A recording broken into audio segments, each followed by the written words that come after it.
Mis queridos hermanos, aquí estoy nuevamente con ustedes. Vamos a darle continuación a nuestra serie sobre la manera como Dios interviene para nuestra salvación. Y hoy vamos a estar analizando, continuando por supuesto con la historia de Moisés, de Aarón, del faraón, y cómo podemos ver a través de los milagros de Dios su amor, su propósito de salvarnos, pero también en su providencia Él nos permite la aflicción y el sufrimiento con el mismo propósito de rescatarnos y salvarnos. Así que gracias por estar aquí con nosotros, gracias por su apoyo, sus donaciones, sus oraciones para este ministerio, y vamos entonces a continuar con este interesante estudio para comprender un poco más acerca del carácter de Dios, tener una revelación un poco más amplia de quién es nuestro Padre Celestial.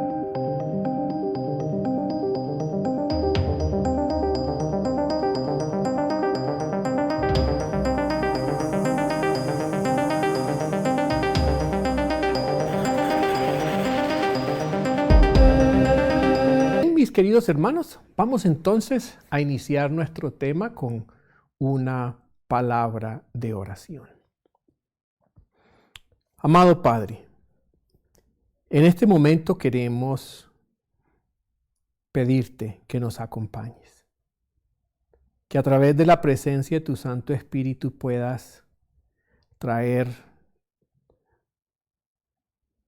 un concepto más amplio, una verdad más hermosa acerca de quién eres, cómo eres y qué te propones hacer en nuestras vidas. Gracias por estas historias maravillosas que has dejado en tu palabra, donde podemos no solamente encontrar ánimo y esperanza, sino poder conocerte mejor. Te lo agradecemos en el nombre de tu Hijo Jesús. Amén. Bien, en el tema pasado estuvimos compartiendo con ustedes una hermosa cita de este libro, El Camino a Cristo. Y quiero iniciar hoy repasando esa maravillosa cita que va a ser la cita fundamental de nuestro estudio. Camino a Cristo, capítulo 13, el capítulo titulado La fuente de regocijo y felicidad. Satanás se regocija cuando puede inducir a los hijos de Dios a la incredulidad y al desaliento. Se regocija cuando nos ve desconfiar de Dios, dudando de su buena voluntad y de su poder para salvarnos. Le agrada hacernos sentir que el Señor nos hará daño por medio de sus providencias. Es la obra de Satanás representar al Señor como falto de compasión y piedad. Tergiversa la verdad respecto a Él. Llena la imaginación de ideas falsas concernientes a Dios, y en vez de espaciarnos en la verdad con respecto a nuestro Padre Celestial, muchísimas veces fijamos la mente en las falsas representaciones de Satanás y deshonramos a Dios desconfiando de Él y murmurando contra Él. Satanás siempre procura hacer la vida religiosa una vida de tristezas. Desea hacerla parecer penosa y difícil. Y cuando el cristiano presenta en su propia vida este panorama de religión, está, por su incredulidad, secundando la falsedad de Satanás. Esta es una cita tan hermosa que podríamos tener muchos temas solo con ella. Esta parte donde dice que Satanás siempre procura hacer la vida religiosa una vida de tristezas es tan real.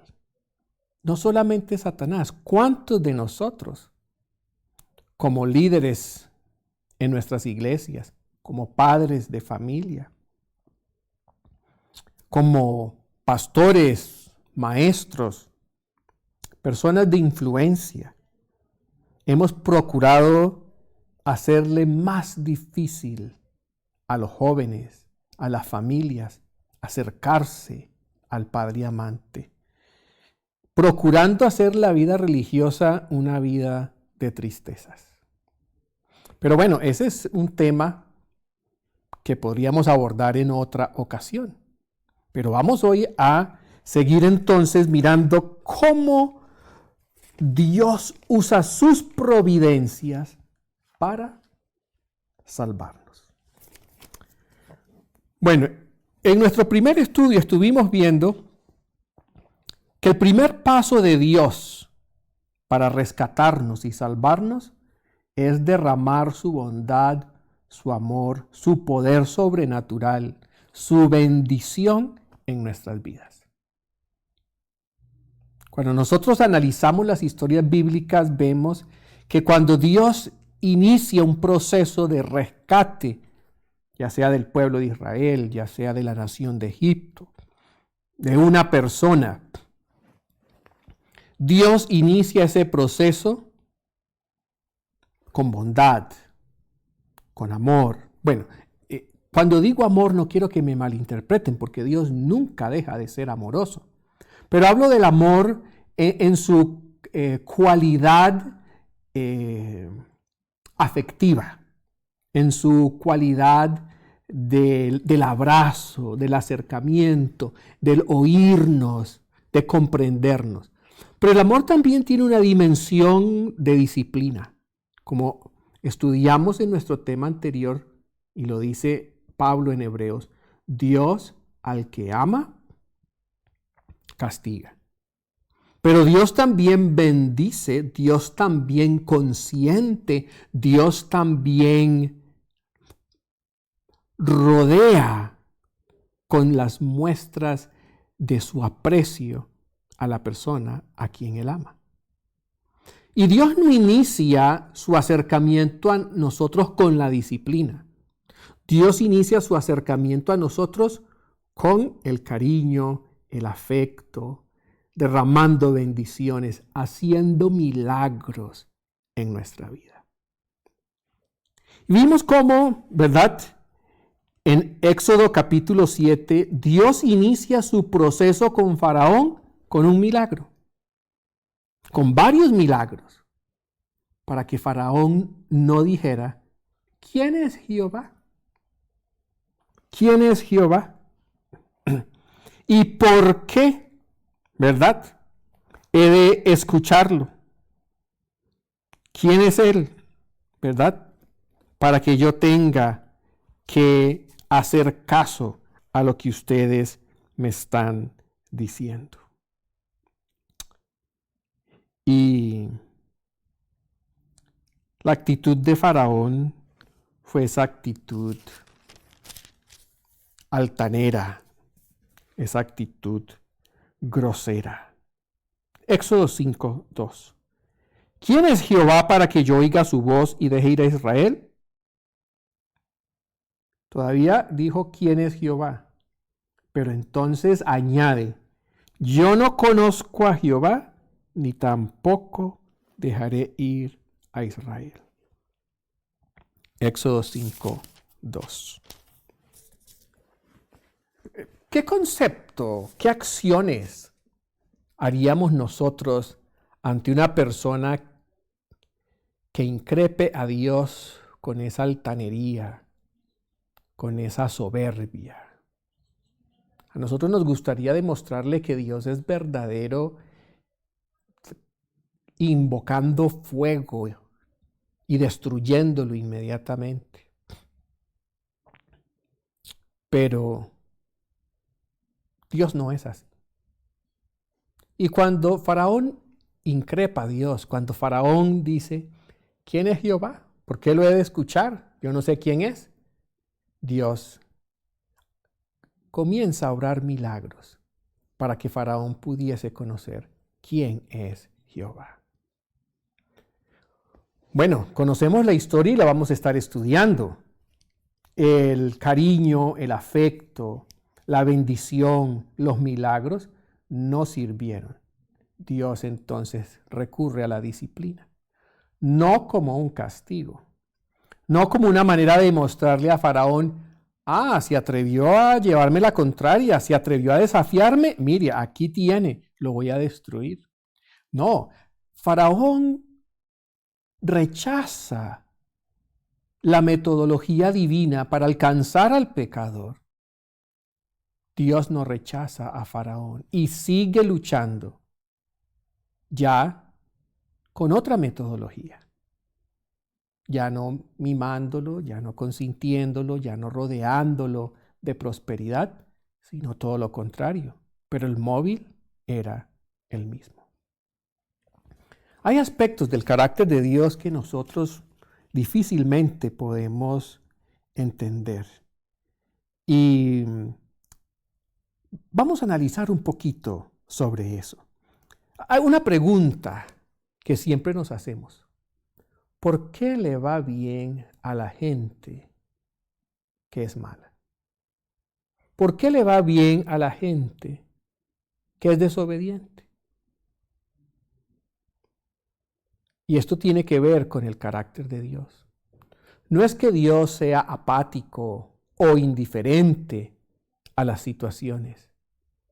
Es que Él está luchando en esperanza para que todos podamos tener el conocimiento de la salvación. Como nos dice el apóstol Pedro cuando habla acerca de la segunda venida. No es que Dios tarde su promesa, sino que en su gran amor espera para que todos podamos responder y nadie innecesariamente se pierda. Los que se van a perder son los que insisten. Después de recibir la bendición y los milagros, la protección, el cariño, el afecto de Dios, insisten en su camino y Dios entonces les permite tragedia, les permite enfermedad, les permite infelicidad, les permite sufrimiento, pero con el propósito de alcanzarlos, de que ellos puedan responder y a la final evitar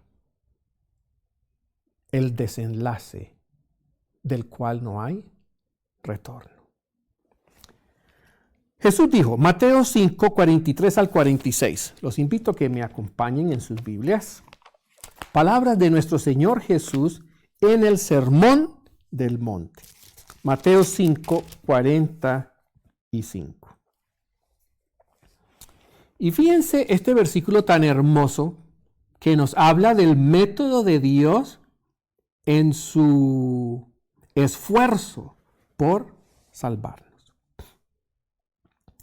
Para que seáis hijos de vuestro Padre que está en los cielos, que hace salir su sol sobre malos y buenos, y llover sobre justos e injustos. Vamos a analizar ese versículo antes de continuar con los otros. Para que seáis hijos de vuestro Padre que está en los cielos, que hace salir su sol sobre malos y buenos, y llover sobre justos e injustos. El amor de Dios. ¿Por qué Dios permite que el sol y la lluvia brillen y caigan sobre los malos? ¿Porque es un Dios tolerante? Sí, Dios es tolerante. Lo mostró con el pueblo de Israel, lo mostró con el pueblo de Egipto. Con los propios discípulos, Jesús lo mostró ante tanta incredulidad, falta de fe. Pero la tolerancia no es el paradigma. el paradigma es el amor.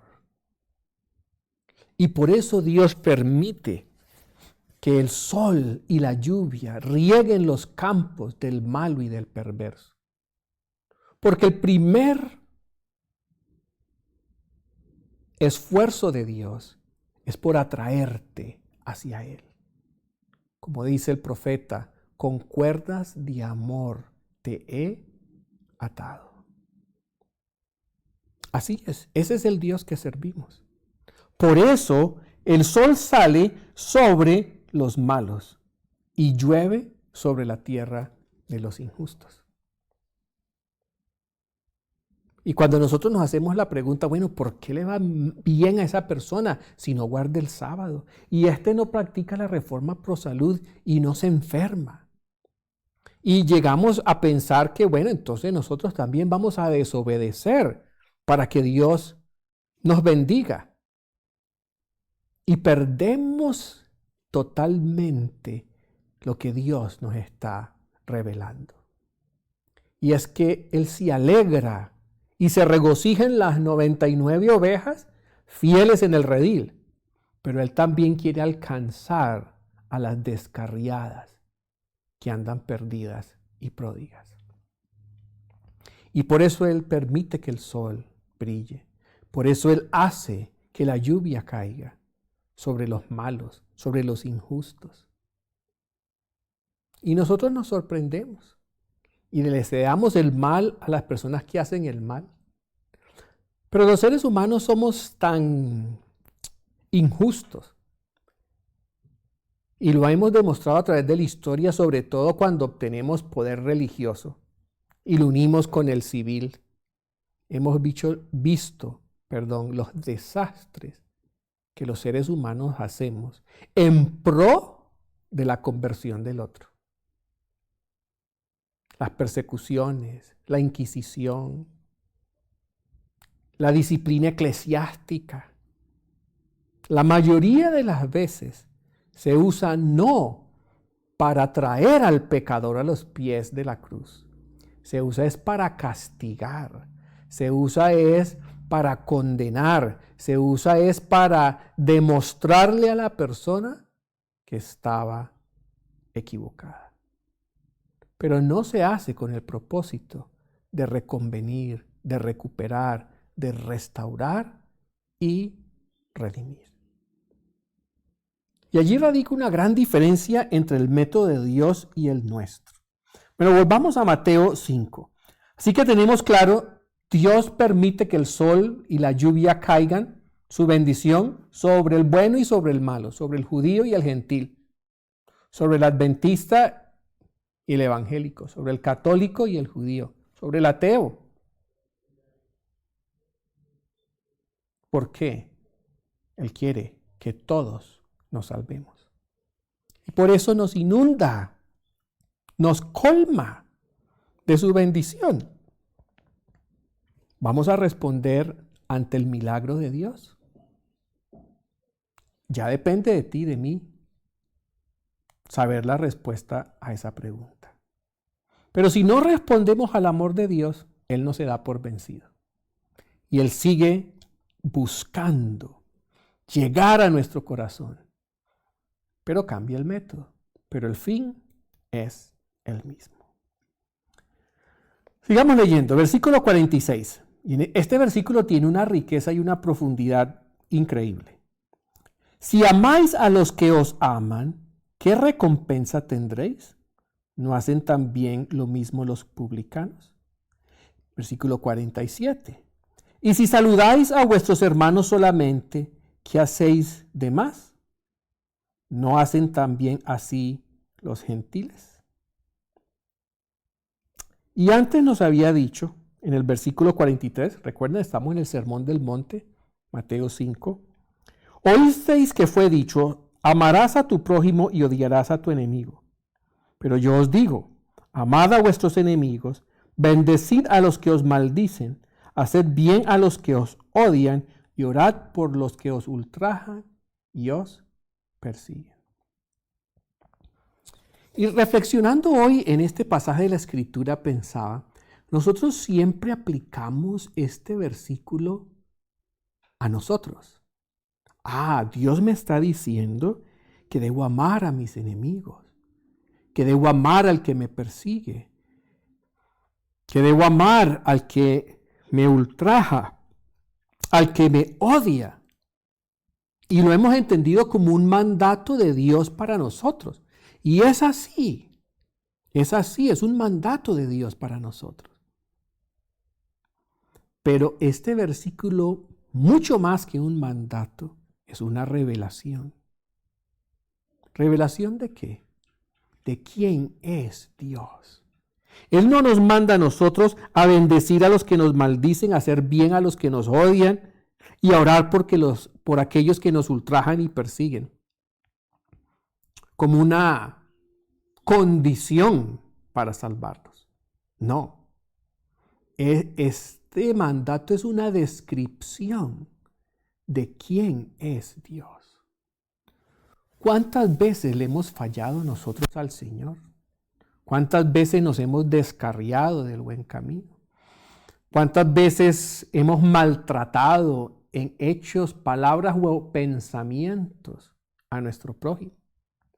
¿Cuántas veces nos ha faltado la fe y hemos renegado, así como Job renegó con Dios?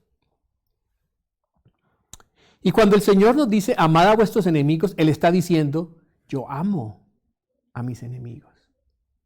Y Faraón era el enemigo de Dios, pero Dios quería salvar a Faraón.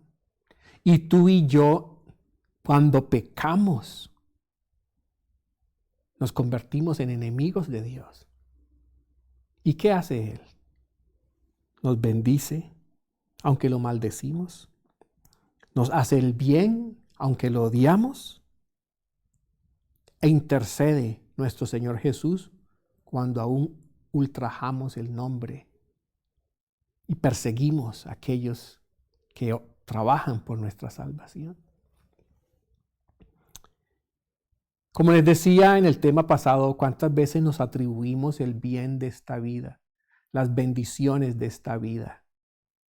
¿A qué es nuestro esfuerzo? Que lo hemos hecho por nosotros mismos. Y cuando nosotros le decimos a Dios, todo lo que tengo lo tengo por mi esfuerzo. Tú no me diste nada. Estamos maldiciendo a Dios. Estamos ultrajando a Dios. No le estamos haciendo bien a Dios. Pero Dios sigue cuidándonos. Dios sigue protegiéndonos. Sigue proveyendo. No nos abandona, no nos cae un rayo del cielo y nos parte. ¿Por qué? Porque Dios bendice a los que lo maldicen. Dios hace bien a los que le odian. Dios ora, intercede cuando nosotros lo ultrajamos y lo perseguimos. Este versículo, mucho más que un mandato, es una revelación del trato de Dios contigo y conmigo. Y con todas las personas que nos rodean. Por eso Él hace salir su sol sobre malos y buenos, y llueve sobre justos e injustos. Pregunta, versículo 46, Mateo 5. Si amáis a los que os aman, ¿qué recompensa tendréis? Dios ama a los que no lo aman. Dios saluda a los que no lo saludan. Y termina diciendo el capítulo 5. Sed pues vosotros perfectos, como vuestro Padre que está en los cielos es perfecto. ¿Dónde reside la perfección de Dios? En su nivel. ¿Y dónde reside tu perfección y mi perfección? En nuestro nivel. El primer paso es entender el carácter y la perfección de Dios, que nos ama cuando lo maldecimos, que nos busca cuando huimos, que nos hace el bien cuando lo odiamos, que trae prosperidad a nuestras vidas cuando somos indiferentes, cuando somos apáticos con Él. Podemos entender un poco más del maravilloso Dios a quien servimos. Qué hermoso, ¿verdad? Esa es la perfección de nuestro Padre Celestial. Y esa es la perfección que Él quiere que tú alcances en tu vida.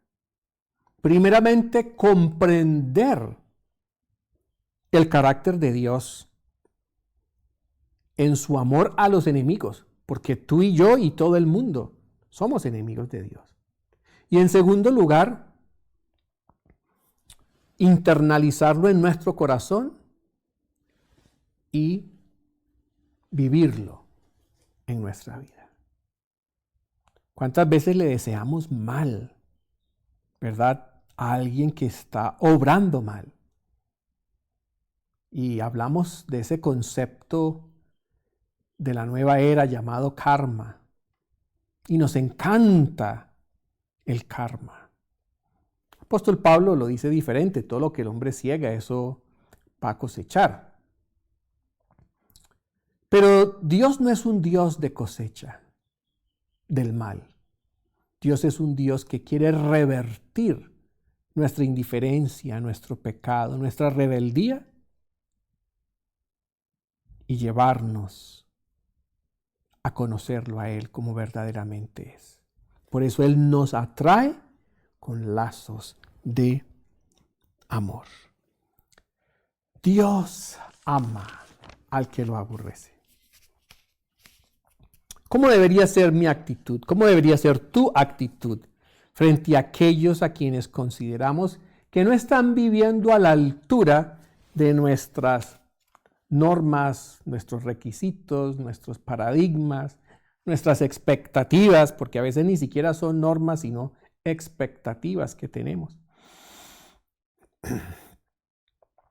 Dios ama a los que lo aborrecen.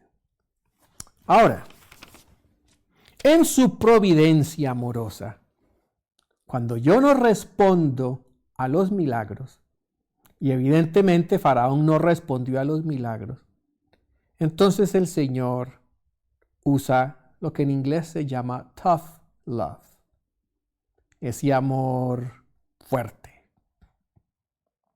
Ya Él nos permite, ¿verdad?, entrar en un terreno de sufrimiento, de dolor, de pérdida, porque la bendición la tomamos por sentado. No nos importó. Nos atribuimos el bien. Ese no es Dios, ese soy yo. Entonces el Señor nos retira un poco su consentimiento, un poco su capacidad de consentirnos. Y nos permite, como les decía ahora, experimentar pérdida, dificultades, pruebas. Pero con el mismo propósito: salvarnos. Regresemos al libro de Éxodo. Éxodo capítulo 7. Y aquí en Éxodo capítulo 7 encontramos el inicio de las plagas. Las plagas tienen muchas aplicaciones e interpretaciones, ¿verdad? Tenemos el aspecto teológico de las 10 plagas. Cada una de las plagas estaba mostrando la futilidad de la religión egipcia y de sus dioses. Sangre, las ranas, los piojos, las moscas, la muerte del ganado, las úlceras, el granizo, las langostas, las tinieblas. Finalmente, la muerte de los primogénitos. Cada una de esas plagas desmontaba la creencia en una deidad. Pero el propósito de Dios no era decirles: Miren lo equivocados que están. Miren que esos dioses no les sirven para nada. No, no solamente era eso. El propósito de Dios era demostrarles, tu Dios no tiene poder, pero yo sí. Y mi poder no está aquí para destruirte. Mi poder está aquí para transformarte, redimirte.